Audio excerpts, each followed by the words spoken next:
भगवान शिव को लेकर अनेक प्रश्न हमारे मन में उठते हैं। उनकी उत्पत्ति कैसे हुई? उनके माता पिता कौन थे? त्रिदेव में ब्रह्मा को सृष्टि का रचयिता, विष्णु को पालन करता और शिव को संहारक माना गया है। लेकिन क्या यह भूमिका उन्हें सबसे शक्तिशाली बनाती है? शिव को त्रिशूलधारी, गले में वासुकी नाग, मस्तक पर अर्धचंद्र, शरीर पर भस्म और बाघ की खाल धारण किए हुए दर्शाया जाता है। लेकिन क्या आपने कभी सोचा है कि ये सभी प्रतीक उनके साथ कैसे जुड़े? इन सभी के पीछे गहरी पौराणिक कथाएं छिपी हैं, जिनसे अवगत होकर आप हैरान रह जाएंगे। शिवजी को भांग का प्रसाद क्यों अर्पित किया जाता है? महाशिवरात्रि का पर्व इतना महत्वपूर्ण क्यों है? क्या सच में शिव आज भी कैलाश पर्वत पर अपने परिवार के साथ निवास करते हैं? ऐसा क्या रहस्य है जो किसी को भी इस पर्वत की चोटी तक पहुंचने से रोकता है? सृष्टि के निर्माण के समय ऐसा क्या हुआ कि शिव को अर्धनारीश्वर स्वरूप धारण करना पड़ा? क्या दिव्य कारण था जिसने उन्हें अपने स्वरूप को दो भागों में विभाजित करने पर विवश किया? नागेंद्र हाराय त्रिलोचनाय भस्मांग रागाय महेश्वराय नित्याय शुद्धाय दिगंबराय तस्मै नकाराय नमः शिवाय। शिव जिनके गले में नाग है, जिनकी तीसरी आंख का तेज संहारक है, जो शरीर पर भभूत धारण करते हैं, वे आदि और अनंत दोनों हैं। उनकी महिमा का कोई अंत नहीं। स्वयं श्री राम और रावण तक उनकी आराधना करते थे। शिव को केवल संहारक नहीं, बल्कि सृजन और जीवन चक्र के आधार के रूप में भी देखा जाता है। वे देवाधिदेव हैं, जिनकी पूजा स्वयं ब्रह्मा और विष्णु भी करते हैं। वे अनादि अनंत और स्वयंभू हैं। लेकिन क्या आपने कभी सोचा है कि शिव वास्तव में प्रकट कैसे हुए? शिव पुराण के अनुसार भगवान शिव स्वयंभू हैं, जिसका अर्थ है कि वे बिना किसी माता पिता के स्वयं प्रकट हुए। वे सृष्टि के प्रारंभ से पहले भी थे और इसके अंत के बाद भी रहेंगे। वे पंच तत्वों से परे हैं, अमर हैं और काल के भी स्वामी हैं। लेकिन यदि शिव का जन्म नहीं हुआ तो वे अस्तित्व में कैसे आए? इस विषय पर विभिन्न पुराणों में भिन्न भिन्न कथाएं मिलती हैं। विष्णु पुराण के अनुसार भगवान विष्णु के मस्तक से उत्पन्न ऊर्जा के कारण शिव प्रकट हुए। कहा जाता है कि जब सृष्टि की रचना नहीं हुई थी, तब संपूर्ण ब्रह्मांड जलमग्न था। उस समय भगवान विष्णु शेषनाग पर योग निद्रा में स्थित थे। तभी उनके मस्तक से एक दिव्य प्रकाश प्रकट हुआ, जिससे शिव का उद्भव हुआ। इसी प्रकार भगवान विष्णु की नाभि से कमल प्रकट हुआ, जिससे ब्रह्मा जी का जन्म हुआ। लेकिन शिव पुराण में एक भिन्न कथा मिलती है, जिसमें बताया गया है कि भगवान शिव अपने घुटने मल रहे थे और उनके घुटनों से उत्पन्न मैल से भगवान विष्णु प्रकट हुए। यदि इन दोनों कथाओं की तुलना करें तो विष्णु पुराण और शिव पुराण के विवरण परस्पर भिन्न प्रतीत होते हैं। भगवान शिव की उत्पत्ति से संबंधित एक और प्रसिद्ध कथा है। एक बार भगवान विष्णु और ब्रह्मा के बीच यह विवाद उत्पन्न हुआ कि संपूर्ण ब्रह्मांड में सबसे महान और शक्तिशाली कौन है। इस चर्चा के दौरान अचानक एक विशाल अग्निस्तंभ प्रकट हुआ। दोनों देवता इसे देखकर स्तब्ध रह गए। वे समझ नहीं पाए कि यह दिव्य प्रकाश स्तंभ किस शक्ति का प्रतीक है। तभी उस स्तंभ से एक आवाज आई, जो भी इस स्तंभ के ऊपरी और निचले सिरे को खोज निकालेगा, वही सर्वश्रेष्ठ कहलाएगा। ब्रह्मा जी ने हंस का रूप धारण कर स्तंभ के ऊपरी सिरे की खोज में उड़ान भरी, जबकि विष्णु जी ने वराह का रूप लेकर स्तंभ के निचले सिरे की तलाश की। दोनों ने अत्यधिक प्रयास किए, लेकिन किसी को भी उसका कोई ओर छोर नहीं मिला। अंततः वे हार मानकर लौट आए। तभी भगवान शिव अपने वास्तविक रूप में प्रकट हुए और तब विष्णु और ब्रह्मा को यह स्वीकार करना पड़ा कि महादेव ही सर्वोच्च और सर्वशक्तिमान हैं। शिव पुराण में इस कथा का विस्तार पूर्वक उल्लेख मिलता है, जो यह सिद्ध करता है कि भगवान शिव का न तो कोई जन्म हुआ, न ही कोई अंत होगा। यही कारण है कि उन्हें स्वयंभू कहा जाता है, अर्थात वे शाश्वत और अमर हैं। भगवान शिव की लीलाएं और रहस्य अद्वितीय हैं, जो उन्हें अन्य सभी देवताओं से अलग बनाते हैं। उनकी महिमा को समझना कठिन है, लेकिन उनकी भक्ति से सभी कष्टों का निवारण संभव है। क्या ब्रह्मा भगवान शिव के पिता माने जाते हैं? यह प्रश्न लोगों के बीच सदियों से चर्चा का विषय रहा है। तो आइए इस रहस्यमय कथा को विस्तार से समझते हैं। इस प्राचीन कथा का वर्णन विष्णु पुराण में मिलता है। कथा के अनुसार जब संपूर्ण ब्रह्मांड जलमग्न था और धरती, आकाश, पाताल सभी जल में समाये हुए थे, तब इस संसार में केवल भगवान विष्णु ही विद्यमान थे। वे क्षीर सागर में शेषनाग पर योग निद्रा में स्थित थे। तभी भगवान विष्णु की नाभि से एक दिव्य कमल प्रकट हुआ, जिससे ब्रह्मा जी का जन्म हुआ। ब्रह्मा जी और विष्णु जी ब्रह्मांड की संरचना को लेकर विचार विमर्श कर ही रहे थे कि अचानक भगवान शिव प्रकट हुए। लेकिन जब ब्रह्मा जी ने उन्हें पहचानने से इनकार कर दिया तो भगवान शिव अप्रसन्न हो गए और अंतर्ध्यान हो गए। इस पर भगवान विष्णु ने अपनी दिव्य दृष्टि से ब्रह्मा जी को उनकी भूल का एहसास कराया। इसके पश्चात ब्रह्मा जी ने भगवान शिव से क्षमा याचना की और उनसे प्रार्थना की कि वे उनके पुत्र रूप में प्रकट हों। भगवान शिव ने ब्रह्मा जी की प्रार्थना स्वीकार की। जब ब्रह्मा जी ने सृष्टि की रचना प्रारंभ की, तब उन्हें संतान की आवश्यकता महसूस हुई।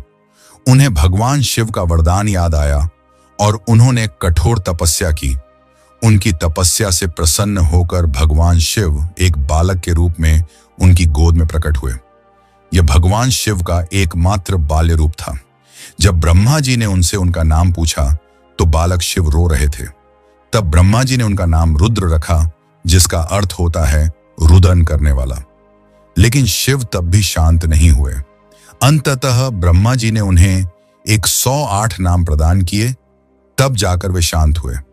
इस कथा से यह स्पष्ट होता है कि भगवान शिव स्वयंभू हैं, अर्थात उनका कोई जन्म नहीं हुआ, वे अनादि और अनंत हैं। अब प्रश्न उठता है कि भगवान शिव के गले में नाग क्यों है? उनके गले में विराजमान वासुकी नाग कौन है और वे महादेव के पास कैसे आए?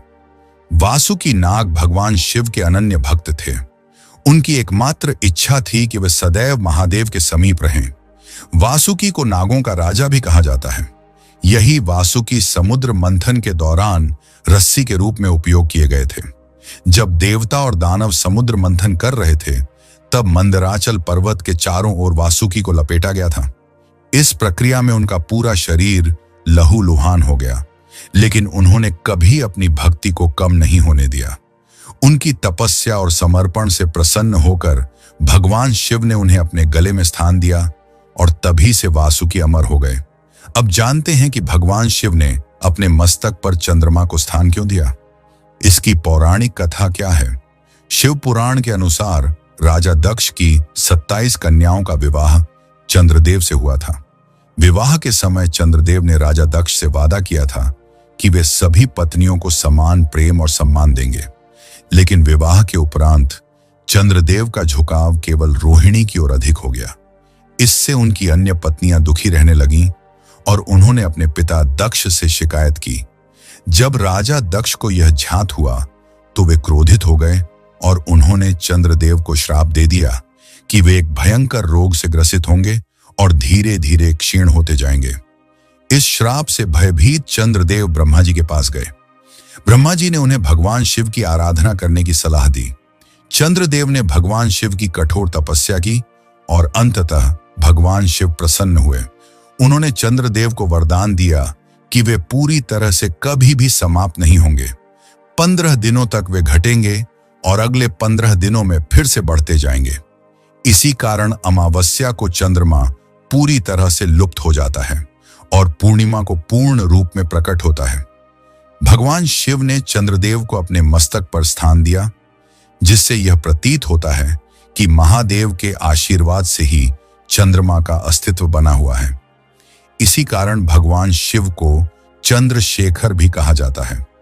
अब जानते हैं कि भगवान शिव अपने शरीर पर भस्म क्यों धारण करते हैं।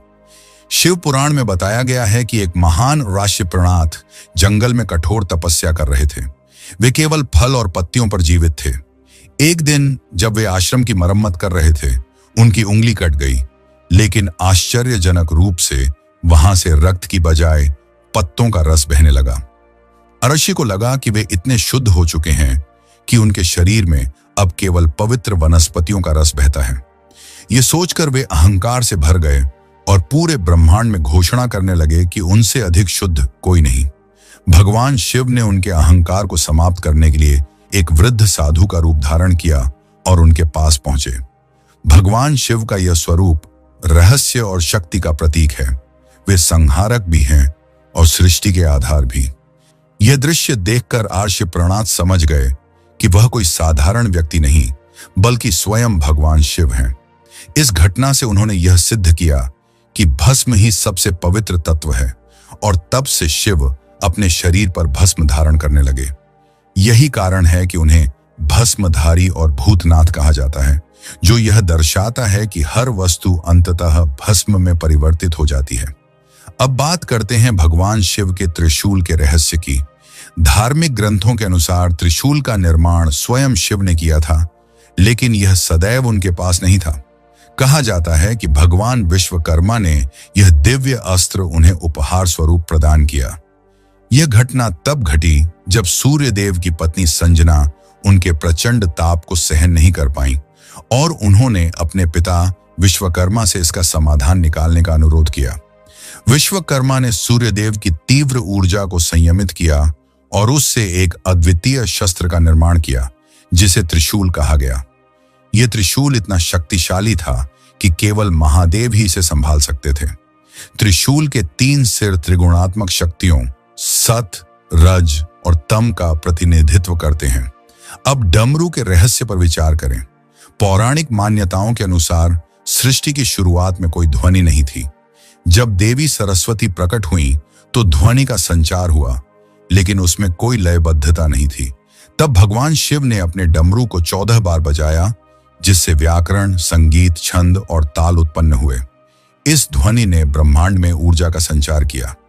ऐसा माना जाता है कि जब शिव तांडव नृत्य करते हैं और डमरू बजाते हैं तो संपूर्ण सृष्टि में एक नई शक्ति प्रवाहित होती है।